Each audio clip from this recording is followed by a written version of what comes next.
Hello students, हम विवाह को पढ़ रहे हैं और विवाह की श्रृंखला में आज हम जिस विवाह पर आए हैं वह विवाह है अधिमान्य विवाह। अधिमान्य विवाह क्या होता है? ऐसा विवाह जिसमें हम अपना विवाह या व्यक्ति विवाह के लिए महत्व देता है कुछ विशेष रिश्तेदारों को या कुछ विशेष संबंधियों को। उन विशेष रिश्तेदारों या संबंधियों के साथ ही व्यक्ति विवाह करता है या किसी विशेष वर्ग को महत्व देता है, अर्थात विशेष वर्ग मतलब वही विशेष संबंधी। तो ऐसे विवाह को हम क्या कहते हैं? अधिमान्य विवाह कहते हैं। तो देखते हैं हम लोग अधिमान्य विवाह।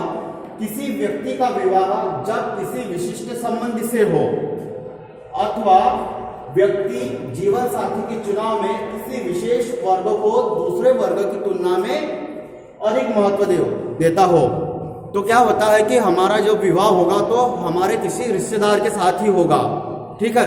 या फिर हम विवाह के लिए जब जाएंगे तो जीवन साथी ऐसा देखेंगे जो हमारी जान पहचान का हो, हमारे सगे संबंधियों में हो, हमारे रिश्तेदार में हो। ऐसे विवाह को हम अधिमान्य विवाह कहते हैं। और फिर नहीं मिला तो फिर तो हम नॉर्मली कर ही लेते हैं। तो ये तो है अधिमान्य विवाह। अब अधिमान्य विवाह के हम प्रकार देखते हैं। तो अधिमान्य विवाह के प्रकार 4 है, जिसमें प्रथम है सलिंग सहोदरज विवाह, उसके पश्चात विलिंग सहोदरज विवाह, उसके पश्चात देवर विवाह, उसके पश्चात साली विवाह। अब यहाँ पर देवर विवाह, साली विवाह, ये तो नाम से स्पष्ट हो रहा है कि भाई देवर से विवाह होगा। ये साली विवाह मतलब किससे विवाह होगा? साली से विवाह होगा। परंतु सलिंग सहोदरज और विलिंग सहोदरज यहाँ पर थोड़ा समझने में समय लगता है, पर जब समझ लेते हैं तो बिल्कुल हमें वही स्वरूप दिखते हैं जो हमारे सम्मुख होते हैं या जो वर्तमान में विवाह कहीं कहीं प्रचलित है। अधिकतर तो ये प्रचलित मिलती ही है। तो हम देखते हैं सलिंग सहोदरज विवाह। सलिंग सहोदरज विवाह ऐसा विवाह जिसमें हमारे रक्त संबंधी एक हो, ठीक है, जिसमें एक ही रक्त संबंध के रिश्तेदारों से या नातेदारों से हमारा विवाह किया जाता है। ऐसे विवाह को हम सलिंग सहोदरज विवाह कहते हैं। अब सलिंग सहोदरज विवाह, इसमें किस प्रकार का विवाह होगा भाई? चचेरे मौसेरे भाई बहनों से, ठीक है। हमारा विवाह होगा हमारे चचेरे भाई बहन से, हमारा विवाह होगा हमारे मौसेरे भाई बहन से, अर्थात हमारे चाचा के पुत्र या पुत्री से, हमारे मौसी की पुत्र या पुत्री से जो विवाह होगा, ऐसे विवाह को हम क्या कहते हैं? सलिंग सहोदरज विवाह, जिसमें रक्त संबंधियों में विवाह होता है। पर इस प्रकार के रक्त संबंधियों में समान लिंगों के रक्त संबंधियों में, ठीक है, क्योंकि हमारे चाचा और हमारे पापा दोनों का समान रक्त है और दोनों परस्पर भाई है। और हमारी माता, हमारी मौसी, इनका भी समान रक्त है और दोनों परस्पर बहन है, अर्थात क्या है? समान लिंगी है। अब इनकी संतानों के मध्य जो विवाह होगा उसे क्या कहेंगे हम? सलिंग सहोदरज विवाह, ठीक है। समान लिंगी भाई बहनों की संतानों के मध्य जो विवाह होगा वह होगा सलिंग सहोदरज विवाह। चचेरे भाई बहनों का विवाह और मौसेरे भाई बहनों का विवाह। उसके पश्चात विलिंग सहोदरज विवाह। इस विवाह को किसी को बताने की आवश्यकता ही नहीं पड़ती, क्योंकि बचपन से ही हंसी मजाक प्रारंभ हो जाता है। हम बचपन से हंसी मजाक कौन से? हमारे संबंधी भाई बहनों के साथ करते हैं। मामा के लड़के, मामा की लड़की, बुआ का लड़का, बुआ की लड़की, इनके साथ हम बचपन से ही मजाक करते हैं ना। और इनके साथ यदि हम विवाह कर ले, हमारे मामा के लड़के या मामा की लड़की से विवाह कर ले, बुआ के लड़के या बुआ की लड़की से विवाह कर ले, तो ये कहलाता है विलिंग सहोदरज विवाह, जिसमें रक्त संबंध तो होते हैं हमारे पिता के, हमारे पत्नी के माता या पिता से रक्त संबंध हो गए, हमारे माता के हमारे पत्नी की माता पिता से रक्त संबंध होंगे, या पति जो भी है। क्या होगा कि भाई दो भाई बहन सीधा सीधा सिंपल हम समझ लेते हैं कि दो भाई बहन परस्पर अपनी संतानों का विवाह करवाएंगे, जिसमें बुआ के लड़के या लड़की के साथ, मामा के लड़के या लड़की के साथ जो विवाह होगा वह होगा विलिंग सहोदरज विवाह, जिसे हम साधारण भाषा में कहते हैं ना, आतो भाई माम भाई, आतो बहन माम बहन, इनके मध्य होने वाला विवाह। अब हम देखते हैं देवर विवाह। नाम से ही सिद्ध होता है कि कैसा विवाह, देवर के साथ विवाह, अर्थात पति के भाई के साथ विवाह। परंतु इसके लिए भी स्थितियां हैं।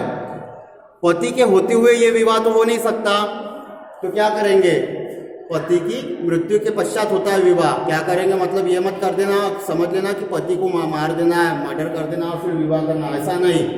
ठीक है, क्या होता है कि किसी कारणवश पति की मृत्यु हो जाती है तो पत्नी अपने पति के भाई से विवाह कर लेती है, तो ऐसे विवाह को हम देवर विवाह कहते हैं। ये जो देवर विवाह है ये दो प्रकार का होता है। एक तो पति के छोटे भाई से विवाह, अर्थात देवर से विवाह। ठीक है, अगर पति बड़ा है और उसके भाई छोटे हैं तो किसी एक भाई से विवाह कर लेगी वो जो छोटा रहेगा, तो क्या होगा कि वह पति के छोटे भाई से विवाह हुआ तो देवर विवाह। और यदि पति बड़ा है और पति छोटा है और उसका भाई बड़ा है, तो क्या होगा कि उस स्थिति में यदि कोई स्त्री अपने पति की मृत्यु के पश्चात विवाह करती है तो वह अपने पति के बड़े भाई से करेगी, क्योंकि उसका पति छोटा भाई था उस परिवार में। तो ऐसा विवाह जेठ विवाह होगा, जेठ से विवाह होगा ना, पति छोटा है तो उसका बड़ा भाई स्त्री का क्या लगेगा, जेठ, और जेठ से विवाह हुआ तो ये भी जेठ विवाह भी देवर विवाह की श्रेणी में आएगा। तो देवर विवाह देवर से भी होता है और जेठ से भी होता है। फिर उसके पश्चात साली विवाह। साली विवाह अर्थात पति का विवाह क्या होगा, पत्नी की बहन से होगा। पत्नी की बहन से विवाह होगा, किस प्रकार से होगा, पत्नी की मृत्यु के पश्चात या संतान न हो तो पिता क्या करेगा, पिता मतलब पत्नी का पिता अर्थात पुरुष का ससुर अपनी दूसरी पुत्री का विवाह पुरुष के साथ करवा देगा, दामाद के साथ। या फिर यह हो सकता है कि वह अपने सभी पुत्रियों का विवाह उससे करवा दे, और या ये भी हो सकता है कि पत्नी की मृत्यु के पश्चात अपनी किसी बेटी या बाकी बेटियों का विवाह करवा दे या सभी बेटियों का विवाह करवा दे। तो साली विवाह अर्थात साली से विवाह करना, ये सीमित भी होता है और असीमित भी होता है। सीमित मतलब पत्नी की मृत्यु के पश्चात या संतान न हो, पत्नी की मृत्यु हो जाए या फिर पत्नी जीवित हो फिर भी क्या हो कि संतान न हो रही हो, तो इस स्थिति में क्या करेगा, पुरुष अपनी साली से विवाह कर लेगा। हो सकता है कि वह उसकी एक साली हो या कई सालियां हो। यदि एक साली से विवाह करेगा तो उसे क्या कहा जाएगा, सीमित साली विवाह, क्योंकि वो एक ही साली से विवाह कर रहा है। पर यदि वह पत्नी की समस्त बहनों से, पत्नी के होते हुए यदि पत्नी है और उसको संतान नहीं हो रही है, फिर पत्नी की सहमति से ही होता है, तो पत्नी के होते हुए पत्नी की सभी बहनों से या फिर पत्नी के मृत्यु के पश्चात पत्नी की सभी बहनों से वो विवाह कर लेता है तो वह कहलाया जाएगा असीमित साली विवाह। इसे हम लिख लेते हैं सीमित साली विवाह, सीमित साली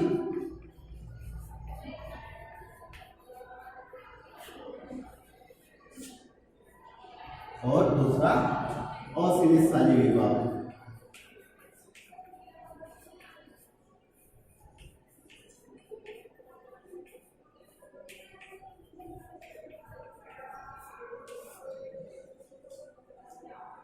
तो ये है अधिमान्य विवाह, जिसमें हमने सलिंग सहोदरज, विलिंग सहोदरज, सलिंग सहोदरज अर्थात समान लिंगी भाई बहनों की संतानें, जैसे चचेरे भाई बहनों के मध्य विवाह, मौसेरे भाई बहनों के मध्य विवाह। विलिंग सहोदरज अर्थात भाई बहनों का परस्पर अपनी संतानों में विवाह करवाना। ठीक है, हमारी बुआ हमारे साथ उसकी पुत्र या पुत्री का विवाह करवा देगी। हमारे मामा हमारे साथ उनके पुत्र या पुत्री का विवाह करवा देंगे। फिर देवर विवाह, पति के मृत्यु के पश्चात पति के छोटे भाई से, या पति अगर छोटा है और उसकी मृत्यु हो गई तो पति के बड़े भाई से, जिसे जेठ कहते हैं। फिर साली विवाह, पति की मृत्यु के पश्चात पत्नी की छोटी बहन से, या फिर पति और पत्नी को संतान नहीं हो रही तो क्या होगा कि भाई पति किससे करेगा विवाह, पत्नी की छोटी बहन या उसकी पूरी छोटी बहनों से। तो ये दो प्रकार का होगा, सीमित मतलब एक ही साली से, और असीमित मतलब जितनी सालियां है सभी से विवाह करेगा। ऐसे विवाह को कहते हैं हम सीमित और असीमित साली विवाह। तो ये था आज का हमारा अधिमान्य विवाह।